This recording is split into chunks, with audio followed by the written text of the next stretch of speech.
बाद उज्जैन की तस्वीरें आपको बताते हैं, जहां पर राष्ट्रपति रामनाथ कोविंद महासम्मेलन में शामिल हुए हैं। साथ में सीएम शिवराज सिंह चौहान भी इस कार्यक्रम में मौजूद हैं। आपके उद्बोधन हेतु पधारें।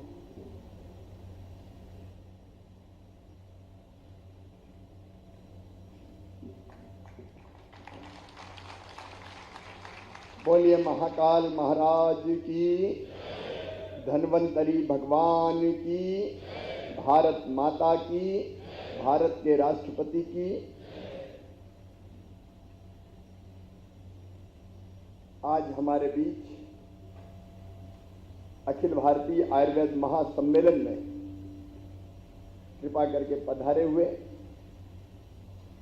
भारत के अत्यंत यशस्वी राष्ट्रपति श्रीमान रामनाथ कोविंद जी, उनका मैं आप सबकी ओर से और मध्य प्रदेश की 8.5 करोड़ जनता की ओर से हृदय से स्वागत करता हूं, अभिनंदन करता हूं। देश की प्रथम महिला परम आदरणीय श्रीमती सविता कोविंद जी, उनका भी हम सब हृदय से स्वागत और अभिनंदन करते हैं।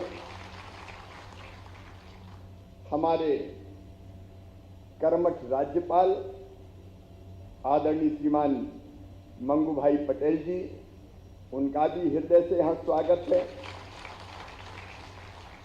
मध्य प्रदेश के वित्त मंत्री भाई जगदीश देवड़ा जी, उच्च शिक्षा मंत्री भाई मोहन यादव जी, आयुष के हमारे मंत्री जो आयुष डिपार्टमेंट में ऐसे ही फिट है जैसे अंगूठी में नगीना भाई रामकिशोर कावरे जी, हमारे लोकप्रिय सांसद आदरणीय अनिल फिरोजिया जी, जिन पर हम सबको नाज है, गर्व है, आयुर्वेद के लिए निरंतर जो काम कर रहे हैं, हमारे वैद्य देवेंद्र त्रिवेदी जी, उनका भी मैं हृदय से स्वागत करता हूं। आदरणीय रंजीत पुराणिक जी, वैद्य राकेश शर्मा जी, इस अवसर पर पधारे हुए देश के हर प्रांत से यहाँ उपस्थित और पास के कक्ष में भी उपस्थित, क्योंकि स्थान छोटा पड़ गया था, सभी वैद्यराज, आयुर्वेदाचार्य, हमारे सभी आचार्य, आप सबको भी मैं दोनों हाथ जोड़ के प्रणाम करता हूं, नमस्कार करता हूं। ये महाकाल महाराज की पवित्र धरती उज्जैनी सचमुच में ज्ञान, भक्ति और कर्म का त्रिवेणी संगम यहाँ होता है। इस पवित्र धरा पर बड़े पवित्र कार्य के लिए महामहिम राष्ट्रपति महोदय पधारे हुए। ये ज्ञान की, भक्ति की, कर्म की, वैराग्य की भी भूमि है। ये अद्भुत भूमि है जहाँ आज नहीं, अनादिकाल से लोक सेवा के कर्मों को प्रेरणा मिलती रही है। इस धरती पर पुनः आप सबका स्वागत है। लेकिन आज मैं औपचारिक कोई भाषण दूं, इसके पहले मुझे अपना बचपन याद आ रहा है। मैं एक छोटे से गांव में पैदा हुआ। जब हम कभी बीमार हो जाते थे, छोटी मोटी बीमारी, सर्दी जुकाम बाकी कुछ होता था, तो हमारे घर में हमारी दादी माँ एक चूर्ण देती थी, जिसको हम अपनी भाषा में फकी बोलते थे गांव में, और वो कहीं और नहीं बनता था, वो घर में ही बनता था। जो सफेद कद्दू रहता है, जिसको भूरा भी कहते हैं, उसमें उसका कोई शोधन करके, अभी तक मुझे याद है, वो बनाया जाता था। लेकिन अगर बुखार उखार तेज हुआ, कोई और दिक्कत हुई, तो किसी डॉक्टर के पास नहीं जाते थे। वैद्य रघुवीर प्रसाद जी थे जो आते थे, नाड़ी देखते थे। अब हमें समझ में नहीं आता था, वैद्य जी को नाड़ी बता दो, और वो तुरंत इतनी अच्छी दवाई देते थे। एलोपैथिक दवाई खाने में तो पसीना आ जाता है। वो चूर्ण देते थे, शहद में मिलाते थे, और शहद के साथ हम चाटते थे। तो मैं कई बार कहता था कि थोड़ी सी और खिला दो ना। स्वाद में भी इतनी अच्छी वो होती थी। कई तरह के चूर्ण बनाते थे वो, दाल में डाल के खा लो, दही में डाल के खा लो, भोजन का स्वाद भी बढ़ा देते थे। तब एलोपैथिक डॉक्टर नहीं हुआ करते थे गांव गांव में। अगर इलाज के लिए किसी का सहारा होता था तो वो होते थे वैद्य राज।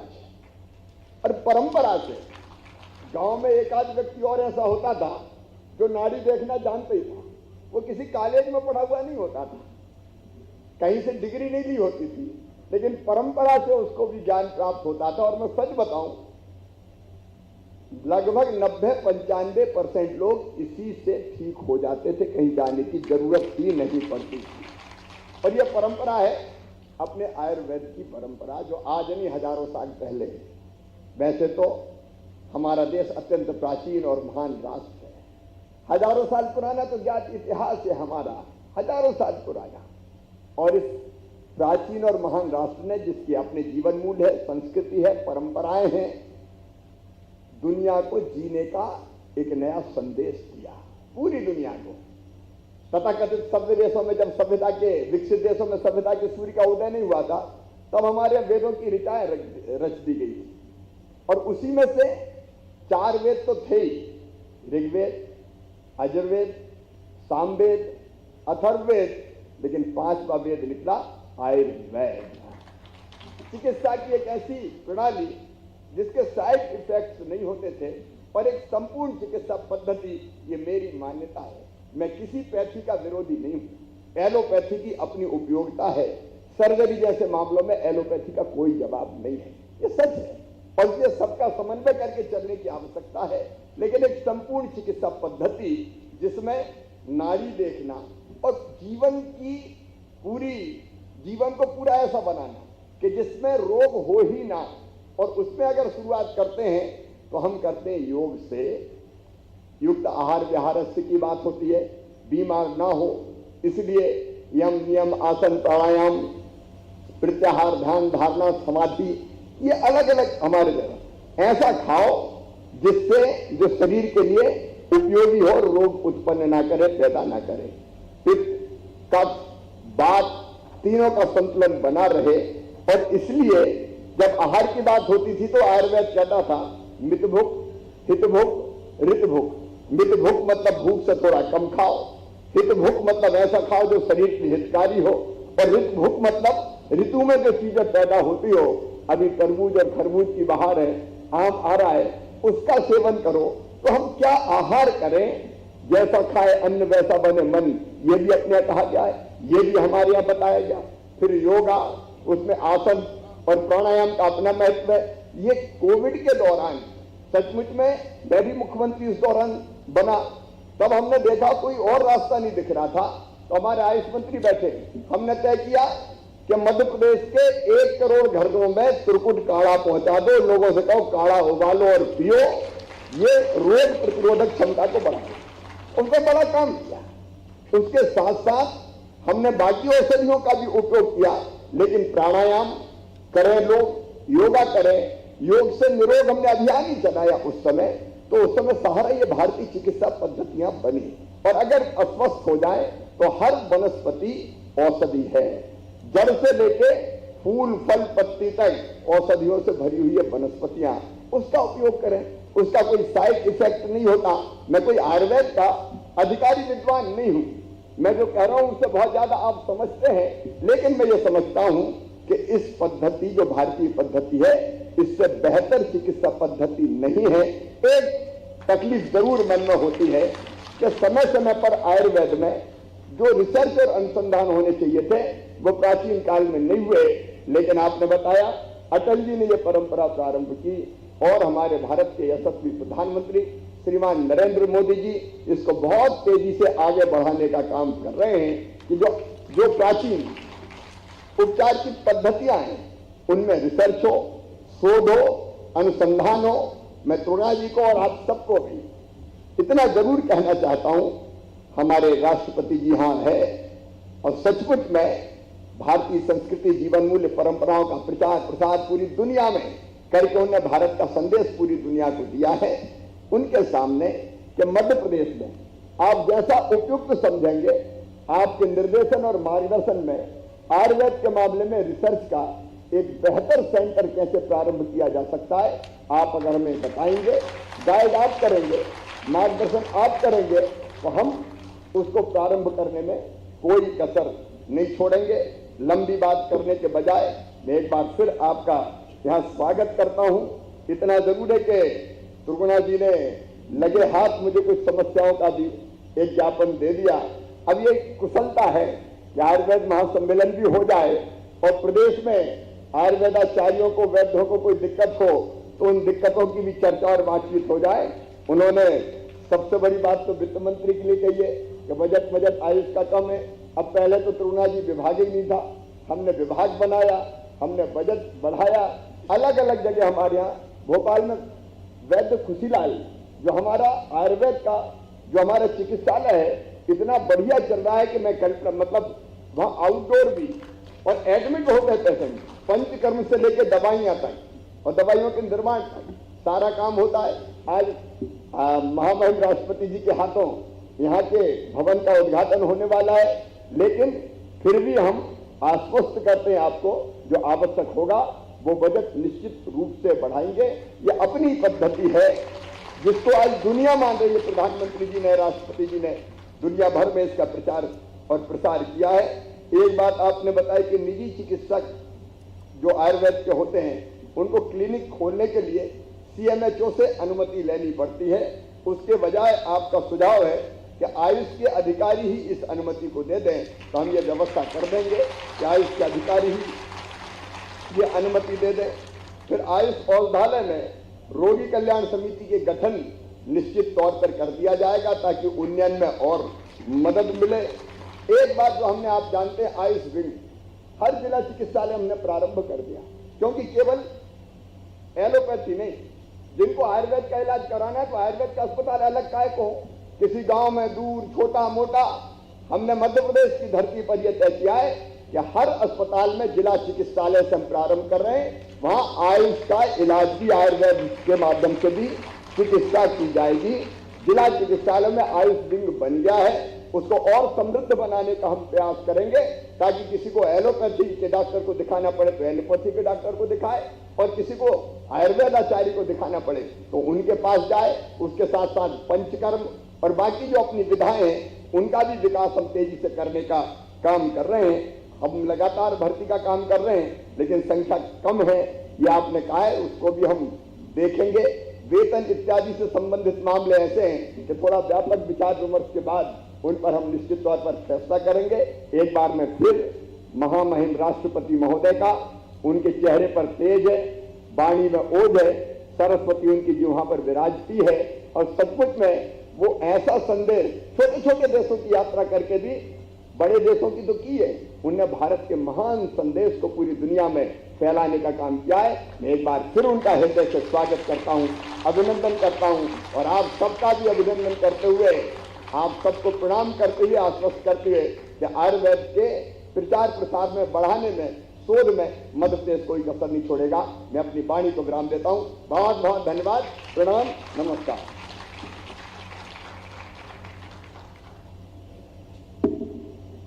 जनप्रिय, लोकप्रिय माननीय मुख्यमंत्री जी के आयुर्वेद के प्रति बालपन से ही लगाव और उपयोगिता के संज्ञान और सहृदय उद्बोधन हेतु आपका सादर धन्यवाद। अब मेरा विनम्र अनुरोध राज्यपाल मध्य प्रदेश माननीय श्री मंगू भाई सी पटेल जी से कि आपके वक्तव्य हेतु सादर पधारें।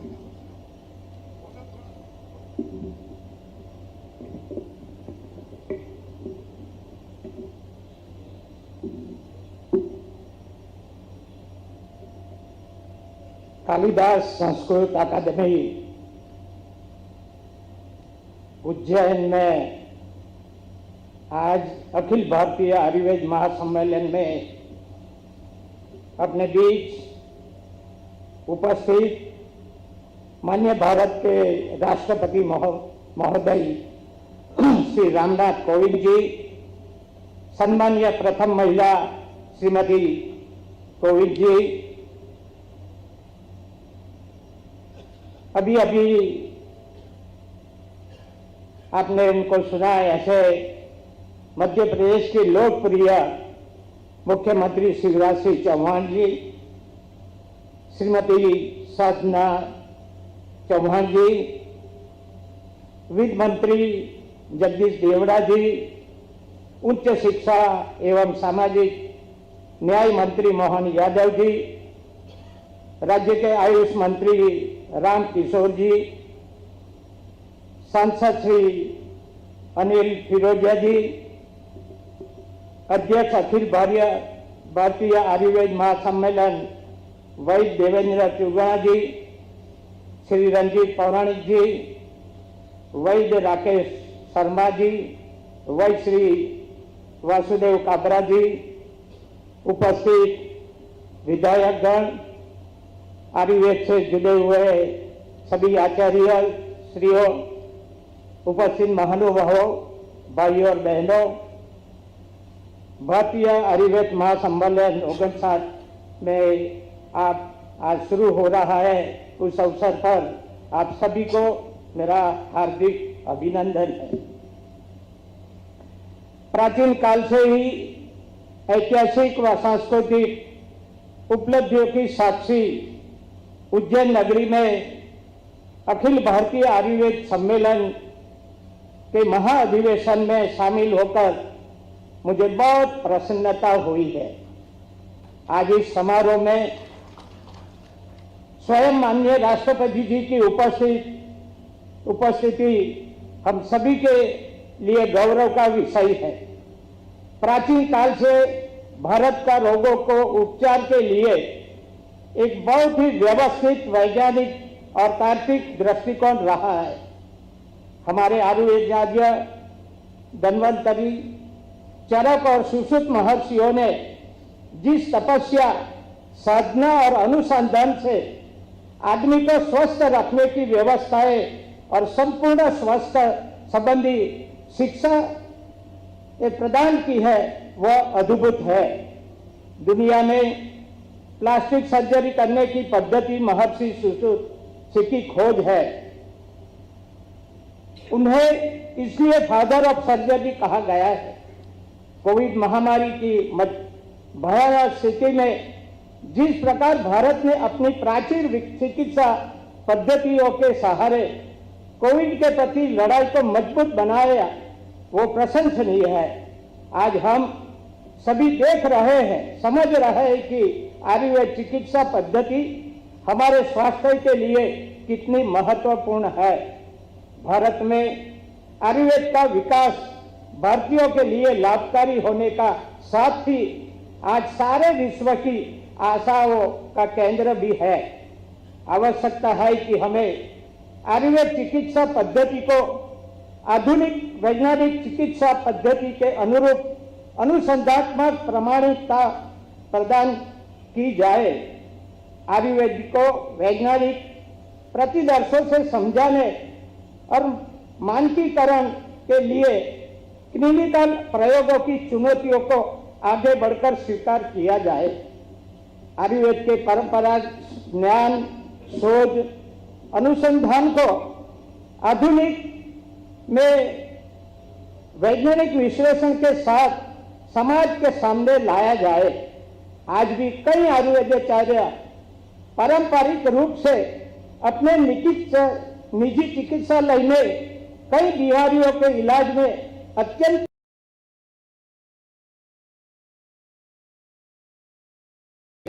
उपचार उपलब्ध कराने में अधिक से अधिक अपना योगदान दे सके। तीसरा वर्ग जो यहाँ से इस सभागार में उपस्थित है, अनुसंधान से जुड़े हुए लोग, देश के लोगों की अपेक्षा है कि रोगों के उपचार एवं महामारी विज्ञान के नए नए क्षेत्रों में रिसर्च, डॉक्यूमेंटेशन और वैलिडेशन के माध्यम से आयुर्वेद की पहुंच, प्रभावशीलता और लोकप्रियता को बढ़ाया जाए। देवी और सज्जनों, हमारे जीवन का परम ध्येय है सुखी जीवन जीना और दीर्घायु प्राप्त करना। आयुर्वेद इस ध्येय को प्राप्त करने का एक सरल और सुगम उपाय है। मेरी शुभकामना है कि इस मार्ग का अनुसरण करते हुए सभी देशवासी स्वस्थ रहें, सुखी रहें और लंबी आयु प्राप्त करें। धन्यवाद। जय हिंद।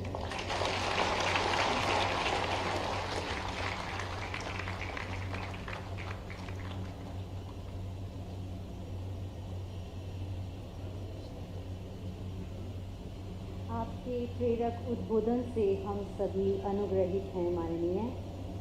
और कार्यक्रम के अंत में मेरा अनुरोध श्री रंजीत पुराणिक जी मैनेजिंग डायरेक्टर दूध पापेश्वर से कि धन्यवाद ज्ञापन देकर कृतज्ञता अभिव्यक्त करें।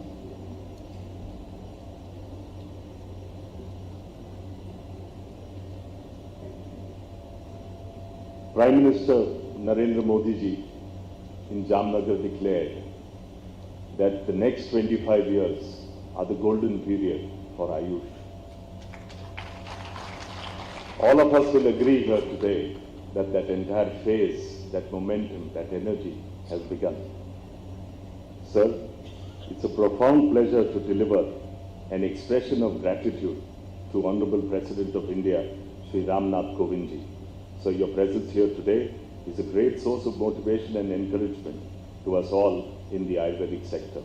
Please accept our gratitude, sir. I would also take this opportunity to thank Governor of Madhya Pradesh, Shri Mangubai Patel ji, for his words of appreciation for Ayurveda as a medical system. Today, we have here with us a complete Ayurveda soul, an Ayurveda Purush, in Honorable Chief Minister of the great state of Madhya Pradesh, Shri Shivraj Singh Chauhan ji. Sir, your policy initiatives for medicinal plants and instilling Ayurveda in public health are a sure-footed guarantee for the future of Ayurveda on a sustainable basis. Sir, you may not have talked about your scheme of Devaranya, but we thank you for initiating this entire sustainable development of medicinal plants. The presence here today of respected Madam Savita Kovindji as well as Madam Sadhana Singh Chauhanji only reaffirms the importance of Ayurveda in everyday life as a source of preventive, promotive and curative health for the whole family. Thank you for making this program a priority. We in Ayurveda Mahasammelan over the past few months have experienced tremendous support from respected Anil Firozia ji, the Member of Parliament from Ujjain. Thank you, sir, for your energy. To note and see Ayurveda in his everyday life, Honorable Minister of State for Ayush, Shri Ram Kishore Kavreji, is an inspiration which I am sure will result in great strides in public health. Thank you, sir, for being here. Respected Shri Mohan Yadav ji, Honorable Minister for Higher Education, your firm support for an ultra-modern campus for Ayurveda education is sure to result into a high caliber of Ayurveda doctors in the coming times. This is good towards research and clinical validation of Ayurveda in primary health care. Thank you, sir. Honorable Minister of Finance, Shri Jagdish Devdeji, thank you very much for making again this program a priority and gracing this function. We are sure to see a greater allocation in budgetary requirements. Though the personal presence of Honorable Union Cabinet Minister of Ayush, Shri Sarbananda Sonowal, was not possible, his actions and support have made this program happen today. Sir, Sonowalji, you were missed at this function in person. Thank you again to Ministry of Ayush and especially Secretary Vaidya Rajesh Kotecha ji as well as all the officials of Ministry of Ayush who are present here today, who has made this function entirely possible. The support of our organizing committee has received from the local administration, police, security agencies, and most importantly, the people of Ujjain is a very warm embrace for Ayurveda. We are sure to see Ayurveda in primary health in Madhya Pradesh in the coming times. The Madhya Pradesh branch of Ayurveda Mahasammelan deserves a special mention of a job well done in uniting all Ayurveda stakeholders for this function.